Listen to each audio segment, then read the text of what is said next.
इंसान हर एक चीज का अपना तर्जुमा करता है और अपनी तरफ से आसान तर्जुमा करने की कोशिश करता है।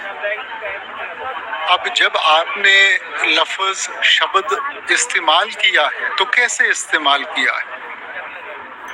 शब्दे उपजे शब्दे भिन्न से, नामो उपजे नामे भिन्न से।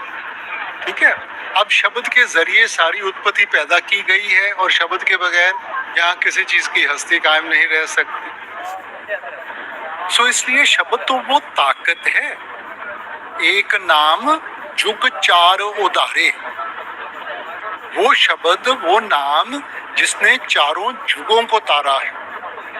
अब वो क्या किसी लफ्ज के दायरे में बंद हो सकती है ताकत? जब भी आपने शब्द का जिक्र किया है, कबीर साहब की बानी है, 52 अक्षर लोक तरह सब किछ इन माहे, ए अक्षर खिन जाएंगे वो अक्षर इनमें नाहे।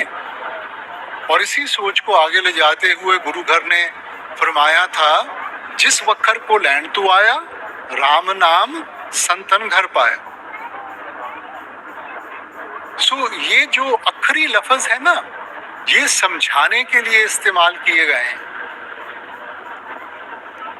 मगर जो असल शब्द है वो तो क्रिएटिव पावर है, ये वो ताकत है जिसने सारी सृष्टि को पैदा किया गया है। अब देखो, आप लफ्ज ले लें प्यार का, अब जो अखरी लफ्ज प्यार है और जो प्यार की ताकत है वो दो अलग अलग चीजें हैं। लफ्जों का सहारा लिया गया उस ताकत को समझाने के लिए, मगर प्यार प्यार कहने से प्यार का एहसास नहीं होगा। अब जैसे घर में बच्चे का जन्म होता है, माँ बाप नामकरण करते हैं, तो जो भी उनको लफ्ज अच्छा लगता है वो बच्चे के साथ जोड़ दिया जाता है। अब जब भी उस लफ्ज को दोहराएंगे उसका ताल्लुक बच्चे के साथ है तो ध्यान बच्चे की तरफ जाता है ना। मगर दिन में माँ ने बच्चे को कई अलग अलग लफ्जों से पुकारना है।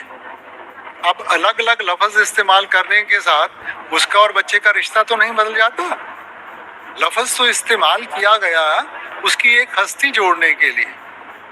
वैसे ही बानी में हमने उसको शब्द कह दिया, हिंदू वेदों शास्त्रों ने उसको नाद कह दिया, मुसलमान भाई साहिबान उसको कलमा कह देते हैं, ईसाई धर्म में उसको वर्ड लोगोस कह दिया गया। उसी ताकत को हमें समझाने के लिए, बयान करने के लिए लफ्जों का सहारा लिया गया, मगर हमने तो अपने आप को ताकत के साथ जोड़ना है, किसी लफ्ज के साथ नहीं।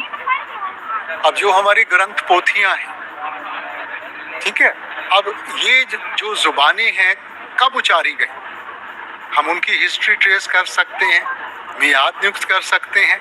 तो क्या उससे पहले शब्द नहीं था?